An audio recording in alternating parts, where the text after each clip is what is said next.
एक कलम नवीस लिखते हैं, धीरे धीरे सब कुछ संवर जाता है, वक्त कितना भी मुश्किल हो गुजर जाता है।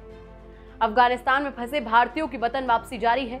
सैकड़ों लोगों की वापसी के बीच एक नजारा ऐसा दिखा जिसने बीते दिन खूब सुर्खियां बटोरी। नमस्कार, आप देख रहे हैं डेली बज शो। सिख समुदाय के कुछ लोग थे जिनके सिर पर गुरु ग्रंथ साहिब की 3 प्रतियां रखी हुई थी। केंद्रीय मंत्री हरदीप सिंह पुरी समेत भाजपा के कई नेता उन्हें रिसीव करने गए। कुल मिलाकर जिन्हें तालिबान की वजह से अफगानिस्तान छोड़ना पड़ा, आखिरकार उन्हें भारत में पनाह मिली है। फिर बात करेंगे टोक्यो पैरालंपिक्स की। ऐसे खेल की दुनिया का ऐसा महासमर जिसमें शामिल होने वाले खिलाड़ियों की जिंदगी एक आम जिंदगी जितनी आसान नहीं थी। जानेंगे क्यों टोक्यो पैरालंपिक में शामिल हो रहे भारतीय दल से उम्मीदें काफी ज्यादा हैं। वो कौन से खेल और खिलाड़ी हैं जिनमें देश को काफी उम्मीदें दिखती हैं। फिर बात करेंगे भारतीय सेना में लैंगिक समानता को लेकर उठाए गए एक बड़े कदम की। अगली खबर सरकार के बड़े कदम को लेकर है। सरकार ने देश के कई स्टेशन और ट्रेन को मोनेटाइज करने का फैसला लिया है। अगली खबर की सूरत चेतावनी जैसी है। ये कोरोना की तीसरी लहर को लेकर है। तीसरी लहर के मद्देनजर गृह मंत्रालय ने एक पैनल का गठन किया था। पैनल का कहना है कि अक्टूबर में लहर अपने चरम पर होगी। सबसे ज्यादा खतरा बच्चों को होगा। खतरे को ध्यान में रखते हुए पैनल ने कई सुझाव दिए हैं। फिर बात करेंगे सुप्रीम कोर्ट के एक आदेश की।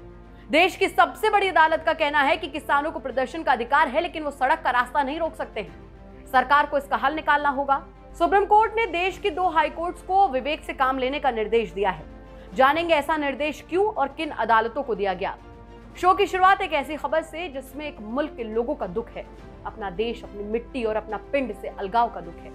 पिंड इसलिए क्योंकि 24 अगस्त 2021 की सुबह सिखों का पवित्र गुरु ग्रंथ साहिब अफगानिस्तान से भारत वापस आया। ये पवित्र ग्रंथ सिखों के सिर पर विराजमान होकर भारत की सरजमी पर आया। काबुल के गुरुद्वारे से आया गुरु ग्रंथ साहिब जैसे ही दिल्ली एयरपोर्ट पर पहुंचा तो केंद्रीय मंत्री हरदीप सिंह पुरी समेत कई भाजपा नेता उसे रिसीव करने पहुंचे। हरदीप सिंह पुरी गुरु ग्रंथ साहिब को अपने सिर पर रखकर एयरपोर्ट से बाहर आए। इसके अलावा सिख समुदाय के लोगों का एक वीडियो भी सामने आया था जिसमें वो फ्लाइट्स के भीतर जो बोले सोनिहाल और वाहे गुरु जी दा खालसा वाहे गुरु जी दी फतेह का नारे लगाते हुए नजर आ रहे थे। ये वीडियो विदेश मंत्रालय के प्रवक्ता अरिंदम बागची ने शेयर किया था। ये घटना पहली बार में सुनने और समझने के लिहाज से सामान्य लग रही है, लेकिन है नहीं। इस पूरे घटनाक्रम में बात अहमियत नहीं रखती कि अफगानिस्तान में फंसे हिंदू और सिखों को कौन सी सरकार वापस बुला रही है। लोकतंत्र में सरकारें बदलती रहती हैं। आज एक सरकार है, कल कोई दूसरी होगी। यहाँ भारतीय संस्कृति के एक सिद्धांत को समझना जरूरी है। वो सिद्धांत जो हर मजहब और समुदाय को समान दृष्टि से देखता है, हर रंग, समाज और समूह के लोगों का सम्मान करता है। ज्यादा पहले की बात नहीं है। देश ने कई बड़े आंदोलन देखे। आंदोलन के केंद्र में कौन था, ये बात किसी से छुपी नहीं है। यानी भारत जैसा देश जितना हासिल नहीं करता है उससे कहीं ज्यादा लुटाता है। इसके बावजूद यहाँ हर देश, हर धर्म और समूह के लोगों का सद्भावना के साथ स्वागत किया जाता है। खैर, बढ़ते अपनी अगली खबर की तरफ। टोक्यो ओलंपिक्स में भारत के खिलाड़ियों ने अब तक का सर्वश्रेष्ठ प्रदर्शन किया था। अब सभी की निगाहें पैरालंपिक्स पर हैं। आज यानी 24 अगस्त 2021 को खेल का दूसरा महासमर शुरू हो रहा है। टोक्यो पैरालंपिक्स में 54 भारतीय खिलाड़ियों का दल हिस्सा लेने वाला है। देश के लोगों को इस आयोजन से भी बहुत उम्मीदें हैं। कयास लगाए जा रहे हैं कि इस बार भारतीय दल के मेडल्स की संख्या दोहरे अंक में हो सकती है। 2016 रियो पैरालंपिक्स के स्वर्ण पदक विजेता देवेंद्र झरारिया और ऊंची कूद के स्टार खिलाड़ी मरियप्पन थंगावेलु भारत के अब तक के सबसे बड़े दल का प्रतिनिधित्व करने वाले हैं। भारत के खिलाड़ियों को लेकर आशावादी रहने की सबसे बड़ी वजह यह है कि विश्व रैंकिंग में भारत के 4 खिलाड़ी पहले पायदान पर काबिज हैं। वहीं 6 खिलाड़ियों की विश्व रैंकिंग नंबर 2 है। वहीं कुल 10 भारतीय खिलाड़ियों की विश्व रैंकिंग 3 है। रियो पैरालंपिक की बात करें तो भारतीय दल ने कुल 4 पदक जीते थे, जिसमें 2 स्वर्ण, 1 रजत और 1 कांस्य शामिल था।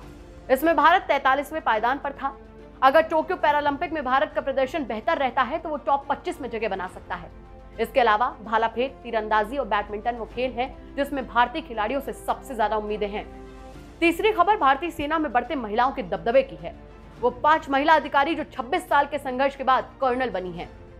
भारतीय सेना की चयन समिति बोर्ड ने corps of signals, corps of electronics and mechanical engineering और कॉर्प्स ऑफ इंजीनियरिंग में सेवाएं दे रही 5 महिला अधिकारियों को कर्नल रैंक पर पदोन्नत किया है। ये पहली बार है जब इस ब्रांच में महिला अधिकारियों को कर्नल पद पर पदोन्नति की मंजूरी मिली है। इसके पहले केवल आर्मी मेडिकल कॉर्प्स, जज एडवोकेट जनरल और आर्मी एजुकेशन कॉर्प्स में सेवा देने वाली महिला अधिकारियों के ही प्रमोशन का प्रावधान था।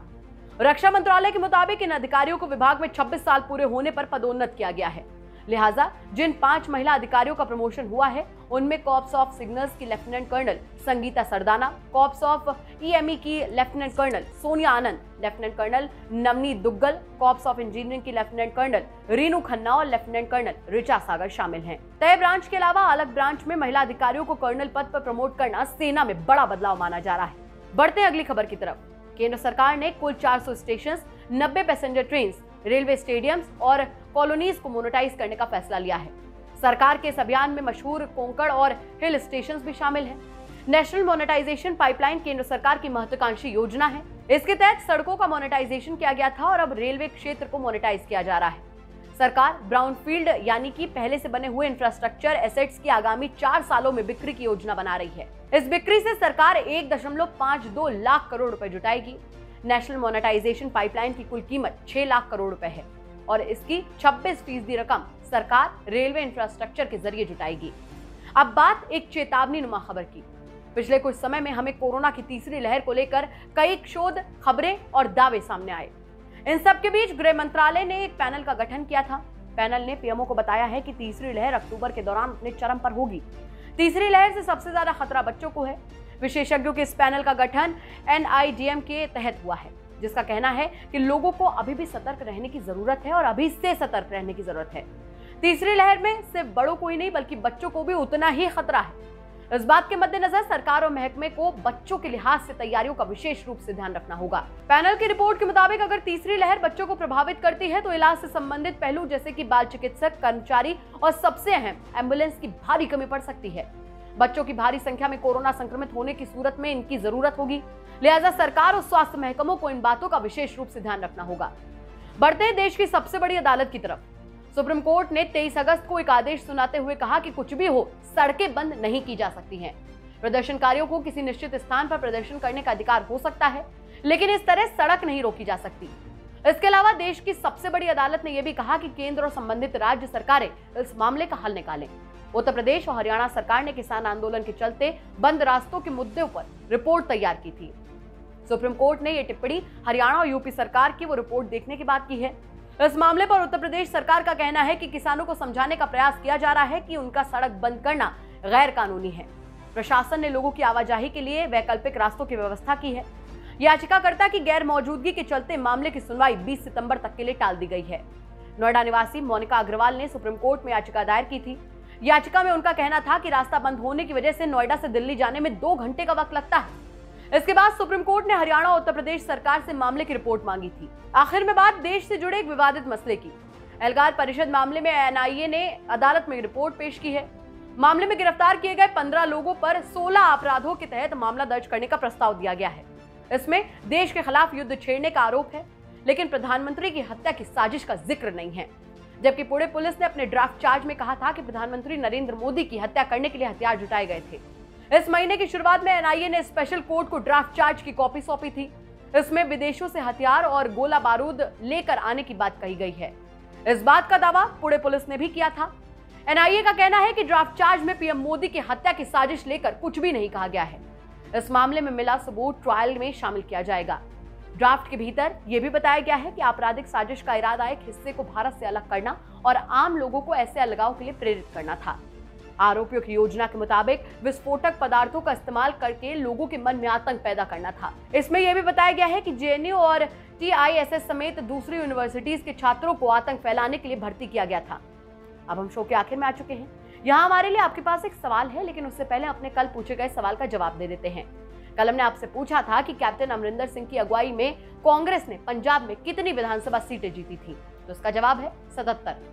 वही हमारा आज का सवाल है कि ऐसी कौन सी जगह है जहां रेगिस्तान और समुद्र मिलते हैं। अगर आपको इसका जवाब पता है तो हमें कमेंट करके बताइए। बाकी इसका जवाब हम अपने कल के शो में देंगे। तब तक अपना और अपनों का बहुत ख्याल रखिए। शुभ रात्रि।